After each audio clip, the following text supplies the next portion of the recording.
वर्तमानपत्र उघडलं तर एक ना एक बातमी वर्तमानपत्रात झळकलेली दिसते। ती म्हणजे अमुक अमुक ठिकाणी अपघात झालाय। ते वाचलं की अंगावर काटा उभा राहतो। पालघर जिल्ह्यातील मेंढवणखिंड या ठिकाणी दररोज अपघात हे घडत असतात। वळणाचा रस्ता असल्यामुळे त्या ठिकाणी नेहमी अपघात होत असतात।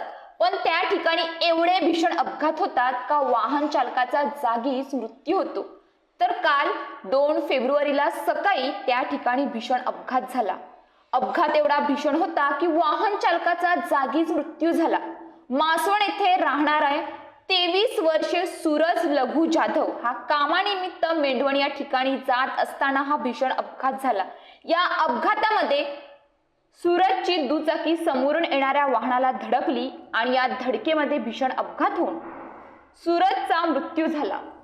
तर या अपघाताची माहिती कासा पोलीस स्टेशनला मिळताच कासा पोलीस तत्काळ घटनास्थळी दाखल झाले आणि त्यांनी लगेच कासा रुग्णालयामध्ये सूरजला दाखल केले, परंतु डॉक्टरांनी त्याला मृत घोषित केले। घटनेची कुटुंबाला माहिती मिळताच कुटुंब कासा ग्रामीण रुग्णालयामध्ये पोहोचले असता त्यांना सूरज आपल्यामध्ये राहिला नाही ही बातमी कळताच घरच्यांनी एकच हंबरडा फोडला। एवढ्या कमी वयामध्ये या भीषण अपघातामध्ये सूरजचा मृत्यू झाला। या घटनेनं त्याच्या कुटुंबियावर दुःखाचा डोंगर कोसळला।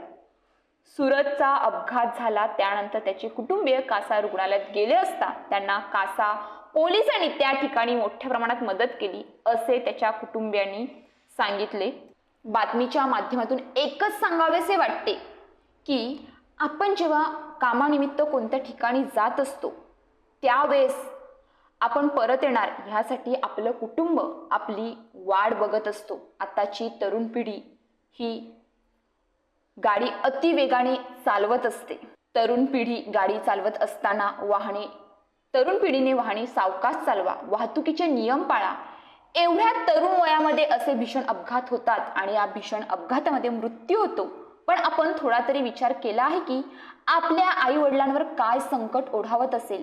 आपल्या एवढं मोठं केलं जातं, आपल्याला एवढं मोठं केलं जातं आणि या भीषण अपघातामध्ये आपल्या चुकीमुळे आपण आपल्या परिवाराला सोडून जातो, आपण आपल्या आई वडिलांना सोडून जातो। तेव्हा त्यांना असं वाटत असते की आपल्या जीवनाचा आता काही अर्थच राहिला नाही। म्हणून आताच्या तरुण पिढीने वाहने सावकाश चालवा। आपल्या व आपल्यामुळे दुसऱ्याचा जीव जाईल अशी वाहने चालवू नका।